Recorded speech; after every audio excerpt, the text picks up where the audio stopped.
Welcome to Learn English with Mary and Sam. Today we're going to explore how to discuss cultural differences and experiences in English. Whether you're traveling abroad, meeting people from different backgrounds, or simply curious about other cultures, knowing how to express these ideas can lead to fascinating conversations. That's right, Mary. Talking about cultural differences is not only interesting, but also important for building understanding between people. Let's dive in. Let's start with some common phrases for talking about culture. You can say, "In my culture, we celebrate holidays with large family gatherings." It's common in Japan to bow as a greeting. One thing I find interesting about Indian culture is the variety of traditional festivals celebrated throughout the year. Great examples, Mary. Here are a few more. I was surprised to learn that in Spain, people throw tomatoes at each other during La Tomatina festival. Something unique about my culture is the importance of storytelling and oral traditions to preserve history. Have you ever experienced a traditional tea ceremony in Japan? Let's look at a scenario where we're discussing cultural differences. Sam, have you ever experienced a traditional Japanese tea ceremony? No, I haven't. What's it like?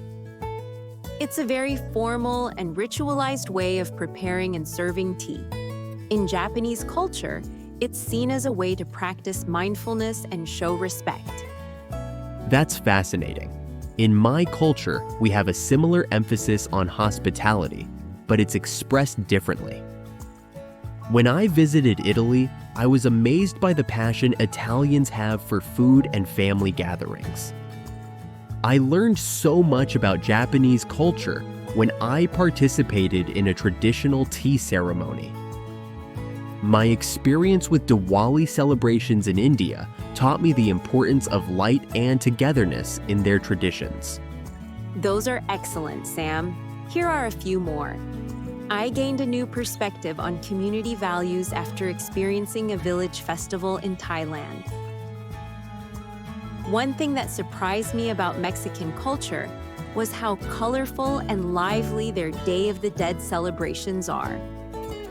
I never realized how welcoming Middle Eastern hospitality could be until I experienced it firsthand. Let's practice using these phrases in a conversation. Mary, you mentioned you studied abroad in Spain. What was that experience like? It was eye-opening. I learned so much about Spanish culture. One thing that surprised me was how late people eat dinner there. Really? What time do they usually eat? Often not until 9 or 10 p.m. It was a big adjustment, but I gained a new perspective on work-life balance. When talking about cultural differences, it's crucial to be respectful. Let's look at some phrases for this. I find it interesting that in Korean culture, people celebrate Chuseok as a way to honor their ancestors. From my understanding, bowing is important in Japanese culture because it shows respect and gratitude. Here are some more. I'm curious to learn more about. That's different from what I'm used to. How fascinating. I appreciate you sharing that perspective with me. Let's role-play a conversation about cultural differences. In my culture, it's common to remove shoes before entering someone's home. That's interesting. Could you tell me more about why that's important? It's seen as a way to keep the home clean and show respect for the host's space.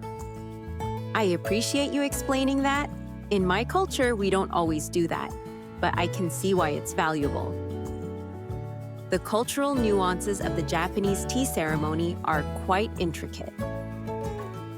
I find the juxtaposition of traditional and modern elements in Japanese culture fascinating. The cultural zeitgeist in India seems to be shifting towards. Those are great, Sam. Here are a few more. The cultural tapestry of Mexico is incredibly rich and diverse. I'm intrigued by the cultural paradigms that shape Hispanic family values. The cross-pollination of ideas between cultures has led to some interesting developments. Let's explore these phrases in context. The cultural tapestry of New York City is incredibly rich and diverse. You can experience so many different cultures just by walking a few blocks. Absolutely. I find the juxtaposition of traditional and modern elements in the city's various neighborhoods fascinating. It's a great example of how the cross-pollination of ideas between cultures can create something unique and vibrant. When discussing cultural differences, it's important to remember that cultures are complex and diverse. What's true for one person might not be true for everyone from that culture.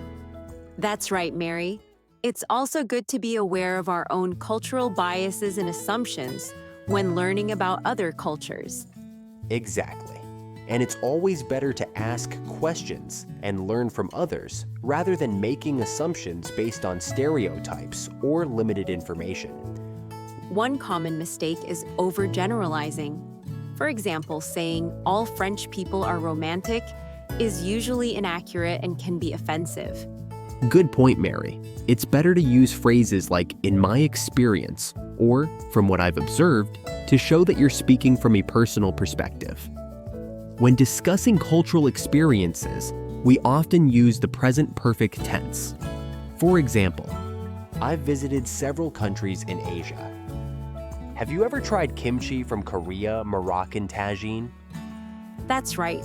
And when talking about specific past experiences, we use the simple past. When I lived in Japan, I learned about their tea ceremony. I visited Morocco last year and experienced their traditional hammam baths. Now let's get interactive. We want to hear from you. What's an interesting cultural experience you've had? Share your thoughts in the comments below. That's right. And if you have any questions about discussing cultural differences, feel free to ask. We'll also give you a quick quiz. Can you think of a situation where you would use the phrase, "in my culture, it's common to"?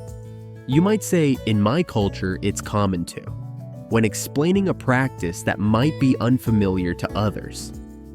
Today we covered a range of expressions for discussing cultural differences and experiences, from basic to advanced. Remember, use specific phrases to describe cultural practices and experiences. Be respectful and curious when discussing cultural differences. Avoid overgeneralizations and stereotypes. Use appropriate tenses when talking about cultural experiences. Be aware of your own cultural biases and assumptions. Thanks for joining us today. If you have any questions or want to share your own cultural experiences, please comment below. Don't forget to like and subscribe to our channel for more episodes of Learn English with Mary and Sam. We have some exciting topics lined up for you in the coming weeks. Until next time, keep practicing and remember, every cultural exchange is an opportunity to learn and grow.